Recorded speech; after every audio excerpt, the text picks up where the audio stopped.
ఆంధ్రప్రదేశ్ రాజకీయాల్లో మరి ముఖ్యంగా ఎన్నికలకు సంబంధించి కీలకమైన ఒక ప్రశ్న విశాఖ ఉక్కు ఫ్యాక్టరీ భవిష్యత్ ఏంటి అని. ముఖ్యమంత్రి జగన్మోహన్ రెడ్డి గోదావరి జిల్లాలో అయిన తర్వాత మొన్న ఘటనలు ఇవన్నీ అయిన తర్వాత ఆయన ఇప్పుడు విశాఖలో అనకాపల్లి జిల్లాలో పర్యటించి విశాఖలోకి వచ్చారు. బస్సు యాత్ర చేశారు. బస్సు యాత్రకు జనం చాలా ఎక్కువగా వచ్చారు, కానీ ఆయన అక్కడ మాట్లాడలేదు. అంతకుముందు వైవి సుబ్బారెడ్డి ఆ పార్టీ సీనియర్ నాయకుడు ఆయన మాట్లాడుతూ ఉక్కు ఫ్యాక్టరీ అనేది ప్రైవేటీకరణకు మేము వ్యతిరేకం అని ప్రకటించారు. దాని మీద నేను మాట్లాడినప్పుడు కూడా ఇక్కడ ఐ డ్రీమ్లో కూడా నేను చెప్పా ఏమనంటే, మరి ముఖ్యమంత్రి ప్రసంగంలో విశాఖ ఉక్కు గురించి వస్తుందా, వైసీపీ వాళ్ళ అజెండాలో ఏమైనా ఉక్కు ఫ్యాక్టరీ విషయం కలుపుతారా, మనం చూడాల్సి ఉంటుంది, ఎందుకంటే వైవి సుబ్బారెడ్డి చెప్పాడు కాబట్టి అని. ఈ మనమంతా సిద్ధమని పెట్టినటువంటి నిన్న చేసినటువంటి రోడ్ షోలో జగన్ మాట్లాడలేదు. ఆయన ప్రజలకు అభివాదం తెలుపుతూ వెళ్ళిపోయారు. ఇదంతా అయిపోయింది. సో దాంతో విశాఖ ఉక్కు మీద ఎందుకు మాట్లాడలేదు అనేటటువంటి ప్రశ్న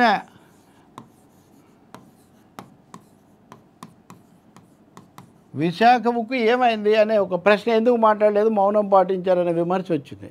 దీనికి ఇంకో కారణం ఏంటంటే, అంతకుముందు చంద్రబాబు నాయుడు, లోకేష్ కూడా అక్కడ పర్యటించినప్పుడు వాళ్ళు కూడా ఈ విషయాలు ఏం మాట్లాడలేదు. లేకపోతే రాష్ట్ర ప్రభుత్వం లేదా జగన్ ముఖ్యమంత్రిగా సరైన చర్యలు తీసుకోలేదు, అందుకే అయిందని ఎంతసేపటికి అది కూడా టీడీపీ వైసీపీ సమస్యలాగే వాళ్ళు మాట్లాడారు. పవన్ కళ్యాణ్ ఉన్నాడు. పవన్ కళ్యాణ్ అంతకుముందు ఆయన తిరిగినప్పుడు ఆయన ఇంకా సీరియస్గా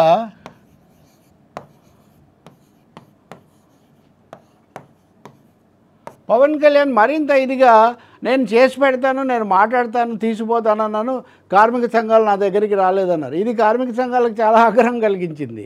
ఎందుకంటే వాళ్ళు దాదాపు సంవత్సరాల నుంచి ఒక 2-3 ఏళ్ల నుంచి వాళ్ళు నిరాహార దీక్షలు చేస్తున్నారు.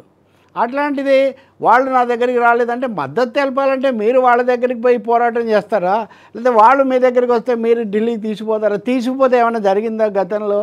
కాబట్టి పవన్ కళ్యాణ్ కానీ చంద్రబాబు నాయుడు కానీ మాట్లాడలేదంటే ఇప్పుడు జగన్ కూడా ఈ విషయం ప్రస్తావించలేదు అన్న ఒక ప్రకటన, ఒక తీవ్రమైనటువంటి అసంతృప్తి కార్మిక సంఘాల్లో వచ్చింది. వామపక్షాలు కానీ కార్మిక సంఘం, అలాగే ఉక్కు ఫ్యాక్టరీ కార్మిక సంఘం ఆ ప్రకటన చేశారు. ఇవన్నీ అయిన తర్వాత ఈరోజు కార్మిక సంఘాలతో ముఖ్యమంత్రి జగన్ ఈరోజు సమావేశం అయ్యారు. సమావేశం అయినప్పుడు ఆయన మేము ప్రైవేటీకరణ కాదు ఇవన్నీ చెప్పడంతో పాటు అక్కడ భూములు అమ్ముతున్నారు. ఉదాహరణకు మిగులు భూములు ఉన్నాయి, మిగులు భూములు అమ్మేస్తే దీన్ని కాపాడొచ్చని రాష్ట్ర ప్రభుత్వము ముఖ్యమంత్రి వైఖరి కూడా దాదాపు అలాగే ఉంది. దానికి మిగులు వనరులను మనం అమ్మితే దాంతో ఆ కంపెనీని ప్రైవేట్ పరం కాకుండా కాపాడవచ్చు, ఆ మాట ఆయన చెప్పారు. కానీ కార్మిక సంఘాలు దానికి అనుకూలంగా లేవు. అవి ఉన్న వనరులను మనం నిలబెట్టుకోవాలి. రెండవది, అసలు సమస్య ఎక్కడి నుంచి, ఉక్కు ఫ్యాక్టరీకి సమస్య ఎక్కడ వచ్చింది? గనులు, క్యాప్టివ్ మైన్స్ అని. ఆ క్యాప్టివ్ మైన్స్ లేకపోవడం అనేది ఇక్కడ సమస్య. గనులు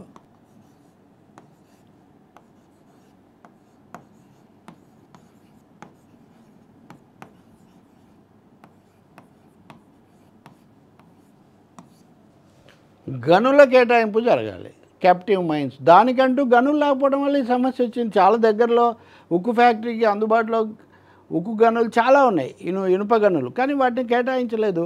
ఇప్పుడు కార్మిక సంఘాలు కలిసినప్పుడు కూడా గర్భాంగ మైన్స్, అక్కడ ముఖ్యంగా సిలికా లాంటివి ఎక్కువగా శాతంలో ఉన్న ఇసుక దొరుకుతుంది, ఇంకా కొన్ని దొరుకుతాయి, వాటిని కేటాయించే విధంగా మీరు చొరవ తీసుకోండి అని అడిగారు. ఇంకొకటి, ఈ భూములు అమ్మి దీన్ని కాపాడడం అనేది అది జరిగేటటువంటి పని కాదు అన్న మాట కూడా కార్మిక సంఘాలు చెప్పాయి. ముఖ్యమంత్రి తన వైఖరికి తను కట్టుబడి ఉన్నారు. కానీ ఇక్కడ మనం గుర్తించాల్సింది, చెప్పదలుచుకుంది ఒకటే, కార్మిక సంఘాలు ఒత్తిడి చేసిన పిమ్మట, అలాగే వాళ్ళ వైఖరి ఇలా ఉంది అని తెలిసిన మీదట ఆ సమస్యను అయితే గుర్తించి కలవాల్సిన అవసరాన్ని మటుకు ఒక సమస్యకైతే స్పందన వచ్చింది.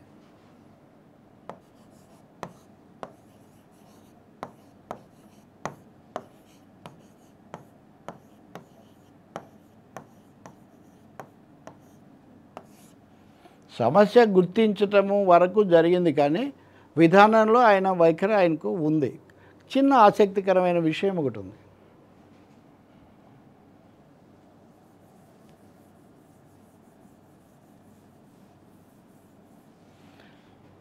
జగన్ ముందు నుంచి చెప్తున్న మాట కార్మిక సంఘాలకు కూడా చెప్పారు. ఏమని? కేంద్రంలో మెజారిటీ ఉండడం వల్ల ఈ పరిస్థితి వస్తుంది. రేపు ఎన్నికల్లో ఎవరికి మెజారిటీ రాకుండా ఉంటే బాగుంటుంది, మెజారిటీ రాకపోతే బాగుంటుంది.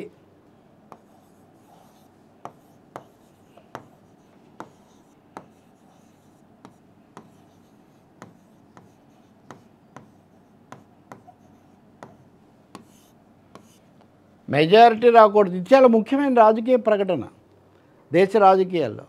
ఇది ఎన్డీఏ ఇటువైపు నుంచి పోటీ చేస్తున్నప్పుడు కేంద్రంలో బీజేపీకి మెజారిటీ రాకుండా ఉంటే బాగుంటుంది, అప్పుడు మన కోరికలు రాష్ట్రానికి సంబంధించినవి, ఉక్కు ఫ్యాక్టరీ ఇట్లాంటివి తెచ్చుకోవచ్చు అనే ఒక అభిప్రాయం ఆయన ఇదివరకు వెలిబుచ్చారు, ఇప్పుడు వెలిబుచ్చారు.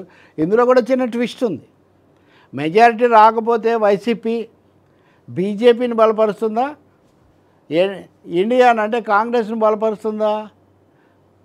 చాలా సన్నిహితం కదా. కాబట్టి ఇలాంటి ప్రశ్నలు కూడా ఉన్నాయి. ఏదైనా సరే చాలా విజనరీ, చాలా దార్శనికుడైన మోడీ నాయకత్వంలో మళ్ళీ ప్రభుత్వం రావాలి, ఆయన అక్కడ ప్రతిష్ఠించాలి, 370 రావాలి, 400 రావాలి మోడీకి అని పవన్ కళ్యాణ్, చంద్రబాబు నాయుడు లాంటి వాళ్ళు అదే పనిగా చెప్తున్నప్పుడు జగన్ మటుకు మోదీకి స్నేహితుడిగా మోడీకి లోబడి ఉన్నాడు అని ఆయన మీద ఆ విమర్శ, అది దాన్ని భరిస్తూనే వాళ్ళకైతే మెజారిటీ రాకూడదు, మెజారిటీ రాకపోతే మన రాష్ట్రానికి కావాల్సినవి తెచ్చుకోవచ్చు అని ఒక అభిప్రాయం చెప్తున్నాడు.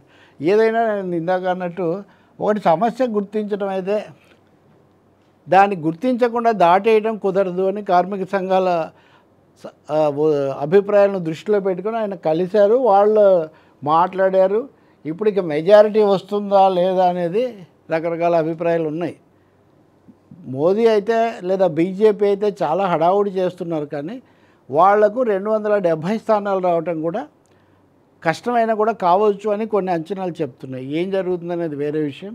మనకు మటుకు విశాఖ ఉక్కు ఎలా కాపాడబడుతుంది, దానికోసం ఎలాంటి గనుల కేటాయింపు అనేది చేసి ఎలా నిలబెట్టుకుంటామన్నదే సమస్య. ఈ పర్యటనలో జగన్ వైసీపీ మీద ఉన్న ఒక ప్రధానమైన విమర్శకు కొంత దాన్ని తగ్గించే ప్రయత్నం చేశారని మనం చెప్పొచ్చు.